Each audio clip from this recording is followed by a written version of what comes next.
আসসালামু আলাইকুম বন্ধুরা, আমি ফাতেহা হায়াত। আজকে আমি দেখাবো কৃষির বহুল ব্যবহার একটি কীটনাশক মেথোটিন সম্পর্কে। ধান, সবজি, ফলের গাছ, বিভিন্ন ফসলের ক্ষতিকারক পোকা দমনের একটি অনেক কার্যকারী। মেথোটিন মূলত ধানের পাতা মোড়ানো পোকা, রিফ রোলার, থিপোস, পাতা খেগো, লাভা, ফল ছিদ্রকারী পোকা এই ধরনের পোকা দ্রুত মেরে ফেলে এবং নতুন ডিম ফুটে বের হতে বাধা দেয়। তাই গাছের পাতা সবুজ ও সুস্থ থাকে এবং ফল বাড়ে। স্প্রে করার জন্য প্রতি 10 লিটার পানিতে 5/7 গ্রাম মেথোটিন মিশাতে হবে।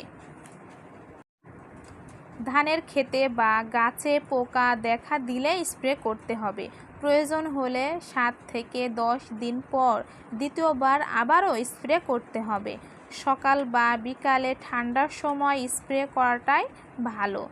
যেমন গাছের ভিজা থাকলে বা বৃষ্টি হলে স্প্রে করবেন না। তো বন্ধুরা, অবশ্যই মাস্ক ব্যবহার করবেন স্প্রে করার সময়। অতিরিক্ত ব্যবহার থেকে বিরত থাকবেন। তো বন্ধুরা, যদি আমার ভিডিও ভালো লেগে থাকে অবশ্যই আমার চ্যানেলটি সাবস্ক্রাইব করে রাখবেন। আর কি বলবো, পরবর্তী ভিডিও আমি আবারও নিয়ে হাজির হব তোমাদের মাঝে। তো বন্ধুরা, আজকের ভিডিও এই পর্যন্তই। সবাই ভালো থাকবেন, সুস্থ থাকবেন। আল্লাহ হাফেজ।